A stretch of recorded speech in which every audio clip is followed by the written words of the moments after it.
Salut à toi, nouvelle semaine de rénovation. Bienvenue à toi dans cette série où je pars d'un vieil appartement où il y a tout à refaire. Comme tu peux voir, je suis parti de zéro. Pour rappel, on part de ça. Et l'objectif, c'est d'arriver à un super appart avec pas mal de charme, rénové en centre-ville de Rouen et de faire une super plus-value. Une plus-value pas mal d'environ 50 000 euros. Voilà, donc je rénove à l'aide de ces petits bras et ce cerveau qui est absolument perdu en ce moment puisque on arrive à la phase où il faut se projeter très loin et commencer à être très bien organisé. Normalement, je suis très bien organisé, mais c'est vrai que cette semaine, là, il faut que je fasse les arrivées d'eau.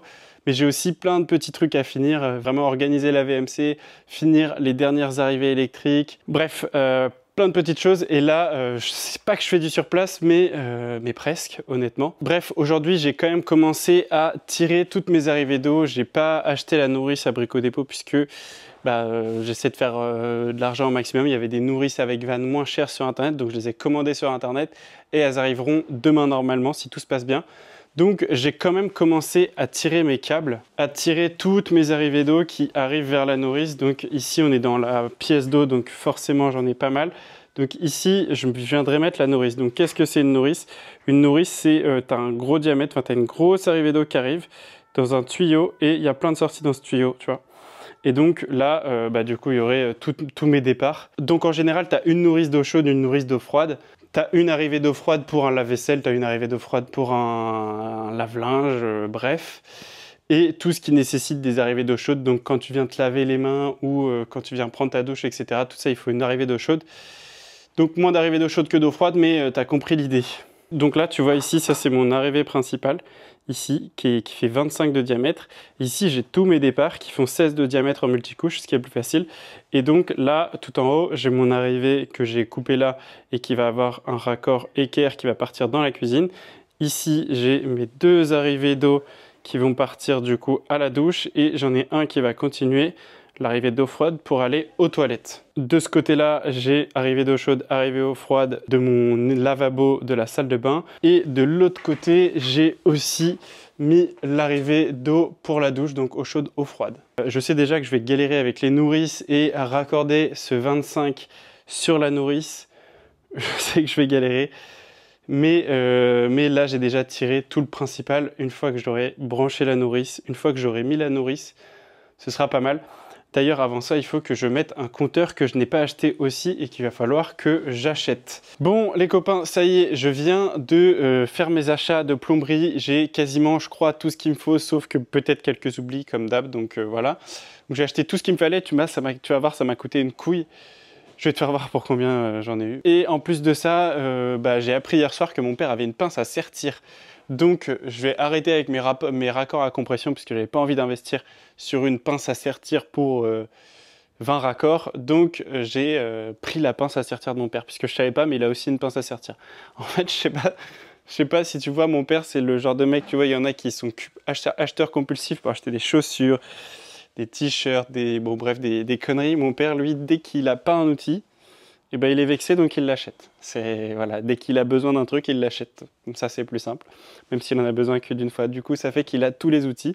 Pour mon plus grand plaisir, comme ça, j'ai pas eu beaucoup besoin d'acheter d'outils pour cet appartement. Bien sûr, j'ai acheté le minimum, mais tout ce qui est lève-plaque, les trucs vraiment importants qui coûtent cher, marteau-piqueur, etc. Mon père, il a tout ce qu'il faut. Donc, ça réduit quand même pas mal les coûts. Donc, pareil, si vous, un jour, vous devez faire une rénovation, renseignez-vous dans votre entourage. En vrai, ça ne coûte rien de demander. Il y a toujours des gens qui ont des outils et ils s'en servent pas.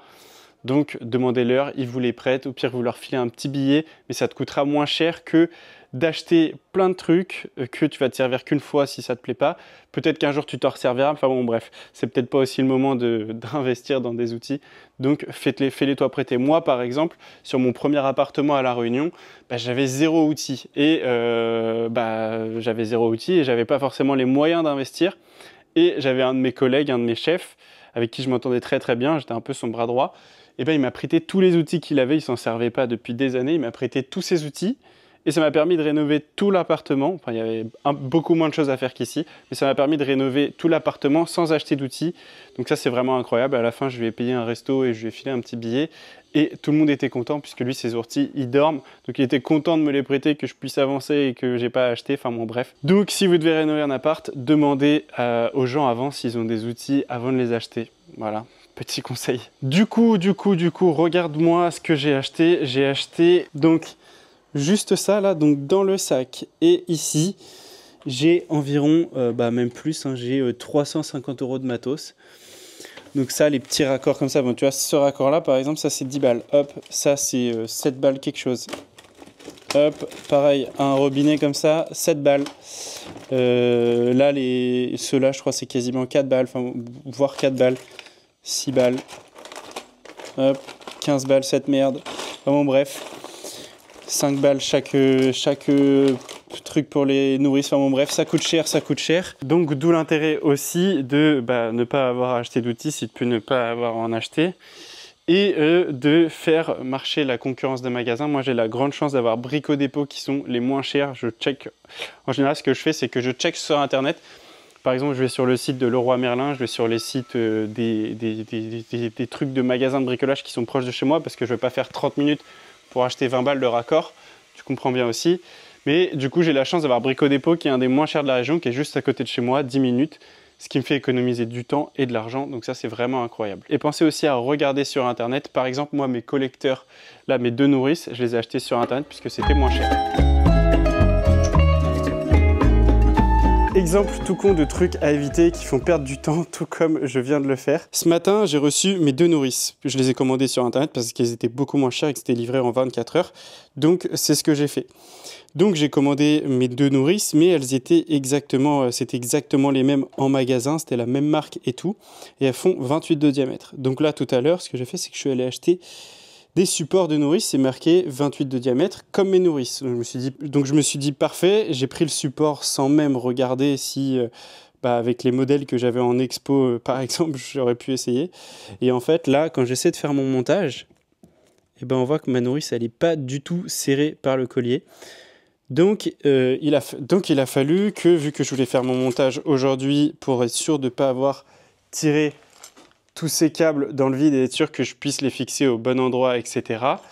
Et je voulais le faire aujourd'hui et du coup j'ai été obligé d'aller acheter ça en magasin, donc j'ai perdu 30 minutes pour un truc qui coûte 3 balles. Typiquement le genre de truc qu'il faut éviter parce que retourner au magasin c'est ce qui te fait perdre le plus de temps. Maintenant c'est bon, je vais pouvoir fixer mes supports et mes nourrices et j'ai hâte de voir ce que ça va donner. Bon les gars, je suis plutôt content. Honnêtement, j'ai bien avancé sur la plomberie cet après-midi. Je te montre ce que ça donne. Ici, alors, du coup, on a la nourrice eau froide en bas, nourrice eau chaude en haut. Donc, ici, là, dans la gaine noire, il va falloir que je la raccorde à l'entrée de ma nourrice qui va être ici. Et quand ce sera raccordé, du coup, après, ça part dans tous les tuyaux. Donc, un tuyau égale une sortie d'eau. Ensuite, la nourrice d'eau froide, hop. Et de l'autre côté, elle va sortir. Et ici, ça, c'est mon tuyau que tu peux voir qui part ici. C'est le tuyau qui va partir au chauffe-eau. Et après, quand il va revenir ici avec de l'eau chaude. Et ici, on a pareil ma distribution d'eau chaude. Donc, encore une fois, pour une douche, pour un évier, pour un lavabo, les choses qui ont besoin d'eau chaude, tu as une gaine qui part, enfin un truc de multicouche. Voilà, donc j'ai pas tout fini parce que par exemple, sur ma cuisine, je sais pas exactement où est-ce que je vais mettre l'évier, donc j'ai les tuyaux qui sont en attente ici avant que je mette mes raccords. Mais par exemple, pour ma douche, où je sais exactement où je vais la mettre et que quasiment tout est fait. Par exemple, pour mon toilette, pareil, j'ai fait mon arrivée d'eau. J'ai bien avancé, mais j'ai pas tout fini parce que j'ai un problème, et d'ailleurs c'est là-dessus que je suis en train de travailler, mais j'avance dans les travaux, je me bute dans les travaux, j'essaie de faire des trucs sans avoir exactement planifié ce que je veux. Donc il faut que je travaille là-dessus. Ce soir je vais passer plus de temps à vraiment essayer de planifier où est-ce que je mets ci, où est-ce que je mets ça, à quelle hauteur exactement, etc. Ce qui me bloque à chaque fois et ce qui fait que je passe du temps, plein de temps, à réfléchir à ce que je vais faire, mais aussi dès qu'il me manque un truc, parce que j'ai mal planifié, donc dès qu'il me manque un truc, je retourne au magasin, ce qui fait que je vais honnêtement en moyenne une fois au magasin par jour et j'ai envie de plus optimiser mon temps, donc de commencer à mieux planifier mes projets et de planifier plusieurs trucs en même temps. Donc par exemple ici j'ai le plafond qu'il faut que je plaque. Au fond, j'ai encore un petit peu de rail que je peux faire, donc il faut que je le fasse. Ça, j'ai ce qu'il faut. Mais voilà, il faut aussi que je vois exactement les emplacements de la cuisine. Donc il y a plein de trucs sur lesquels je peux avancer. Mais vu que c'est pas très bien planifié, eh ben, je me retrouve bloqué et à retourner aller au magasin ou à trop réfléchir devant. Ce qui fait que je passe énormément de temps à soit réfléchir, soit aller au magasin. Je vais vraiment essayer de travailler dessus. Ce soir, je vais mettre un bon coup de propre. Comme ça va aussi me nettoyer un peu le cerveau. Et ce soir, je vais déjà commencer dans ma phase de full planification, parce que c'est vrai que quand je suis sur le chantier, je me dis que je suis au chantier, et quand je suis chez moi, et ben en fait, je prends pas forcément le temps de réfléchir. En fait, j'ai envie de penser à autre chose, mais je pense que je perds un peu de temps. Donc, à la limite, travailler moins la journée, mais me caler au moins 30 minutes de planification le soir, voire 1 heure tout simplement le week-end. Comme ça, je passe pas mon temps à aller au magasin. Pareil, si toi, un jour, tu as prévu de faire une rénovation, etc., pense-y, vraiment la planification, ça va vraiment être un truc qui va te faire gagner énormément de temps. Si tu es organisé, concrètement, tu vas vraiment gagner du temps dans tes travaux. Petit aparté rapide pour tous ceux qui doivent changer des fenêtres pour leur projet immobilier. Suite aux différentes opérations que j'ai dû faire, j'ai dû forcément chercher des fournisseurs avec des prix très raisonnables pour réussir à faire une marge ou tout simplement augmenter ma rentabilité. Donc si ça vous intéresse, moi je vous partage mon fournisseur. Si vous avez les dimensions ou déjà un devis, il vous fait un devis en 48 heures. Donc n'hésitez pas à m'envoyer un mail ou un message sur Instagram directement. Toutes les infos sont en description.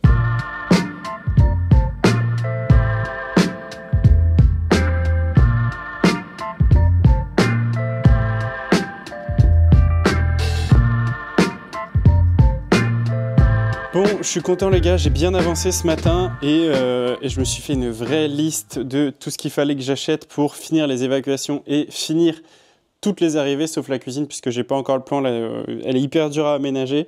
Il y a ma mère, ma copine qui m'aide et je suis allé voir un cuisiniste qui m'a toujours pas fait de retour comme je vous disais. Donc je sais pas encore comment, où est-ce que je vais mettre l'évier, etc. Donc c'est pas grave. Par contre, toutes les autres arrivées, je les ai faites.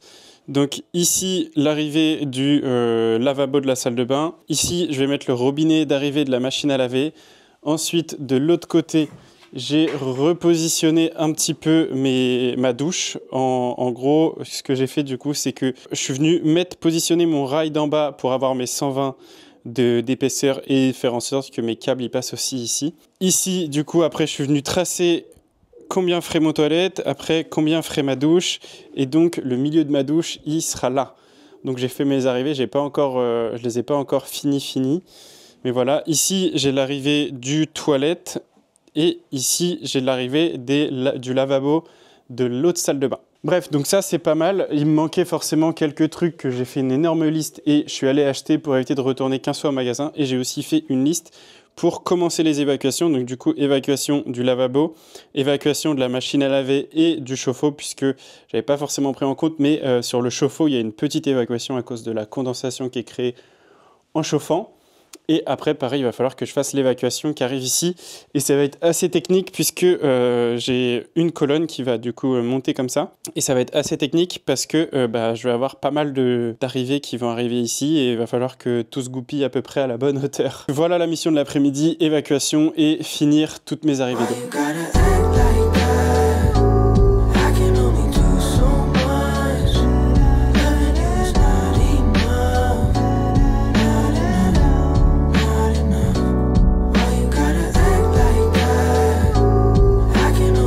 Bon les gars, fini pour la plomberie pour cet après-midi. J'ai bien avancé, mais il me manque encore 2 choses. En gros, j'ai acheté des trucs à sertir ici qui vont ici. Forcément, je sais pas pourquoi, impossible de l'enfoncer dans le multicouche. Pourtant, c'était bien du 16 de diamètre, donc je sais pas pourquoi. Sinon, sur quoi j'ai bien avancé, c'est sur la colonne. Du coup, j'ai foutu la colonne et l'enjeu, en fait, c'était de faire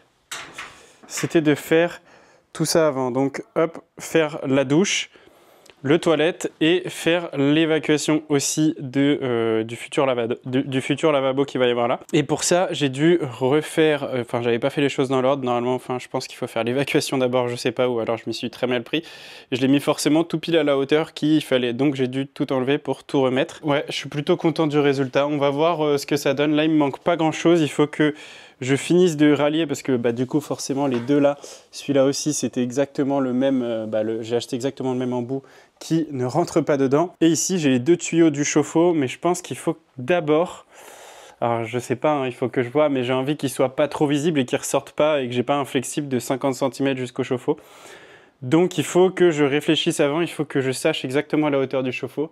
J'ai déjà commencé, je pense que je vais le fixer directement sur cette poutre. Comme ça me fait un énorme point de fixation.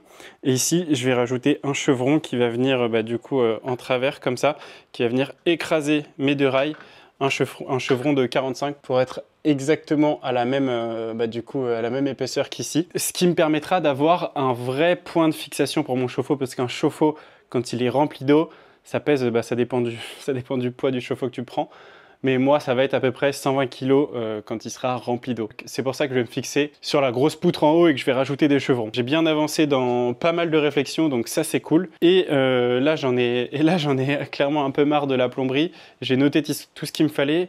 Et je pense que je vais commencer à faire le placo. Ça va être les premières plaques tout seul au plafond aussi pour moi. Donc c'est un bon moment pour essayer de commencer à apprendre. Donc je vais faire ça. J'avais hâte de mettre la première plaque de placo et ça va être maintenant. Oh, Father, tell me, do we get what we deserve? Oh, we get what we deserve. And we're down we go, go, go, go, go. Oh, we're down we go, go, go, go, go. So we're down. Matinée assez productive, j'ai plaqué au plafond une première partie du salon. Et hier soir, j'ai oublié de te faire un petit débrief, mais en 1h30, en gros, j'ai placé que 2 plaques, donc celle-ci et celle-ci.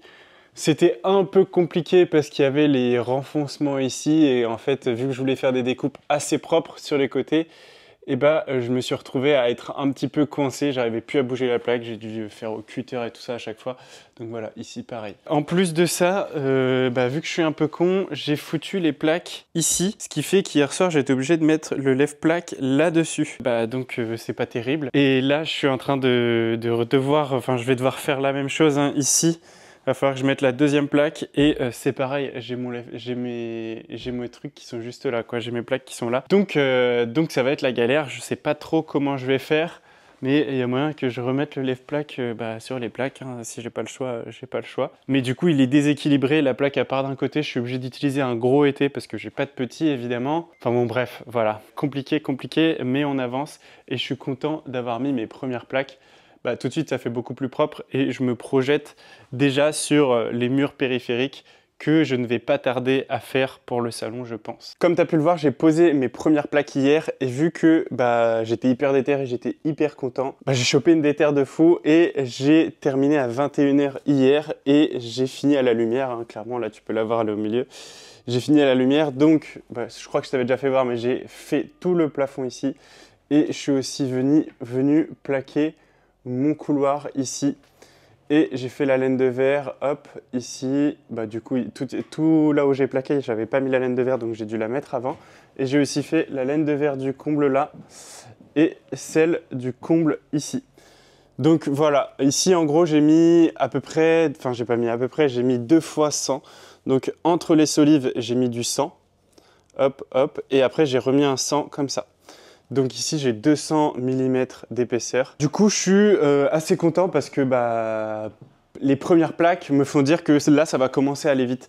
En fait tous les efforts que j'ai fait jusqu'à ici, que ce soit la démolition, les lecs, la plomberie, la dalle, les rails, en fait tu vois toujours le bâtiment ancien, donc tu as vraiment l'impression de faire du surplace parce que tu vois toujours le bâtiment ancien, le moche et ce que tu veux cacher. Et là justement quand on va venir mettre les plaques, on va cacher tout ça. Donc c'est le moment où ça va aller le plus vite, où ça va être le plus satisfaisant puisque ça va vraiment prendre forme. C'est rapide en fait, hein, entre guillemets rapide. Hein. Mais après par contre ça va être un peu plus long, ça va être la galère. Après une fois que tu as mis les plaques, c'est pareil, hein, tu stagnes. Mais bon, c'est pas grave. Grosse satisfaction de poser ces premières plaques. Aujourd'hui je dois partir sur Paris pour aller rejoindre ma copine. Donc encore une fois, si tu as pour projet de faire un achat-revente comme ici ou tout simplement de faire un premier investissement locatif, n'hésite pas à m'envoyer un message directement par mail ou sur Instagram, hein, je te mets les liens dans la description. Je me ferai un plaisir de t'aider et d'ailleurs si c'est un peu plus concret dans ta tête ou même que tu as beaucoup de questions, je t'invite à réserver un appel de 30 minutes totalement gratuit avec moi. Je t'aiderai dans l'avancement de ton projet, je t'aiderai à voir un petit peu ce qu'il faut que tu fasses, par où tu commences, quelle stratégie tu peux adopter et puis même si tu es un peu plus loin, t'aider pour les travaux, pour plein de choses. Profites-en, je te mets le lien dans la description pour réserver un appel. Merci à toi d'avoir regardé jusqu'au bout. Si la vidéo t'a plu, n'hésite pas à me donner de la force en mettant un like, un commentaire, en t'abonnant, peu importe, en partageant. Vraiment, ça me fait plaisir. Merci à toi et je te dis à la semaine prochaine.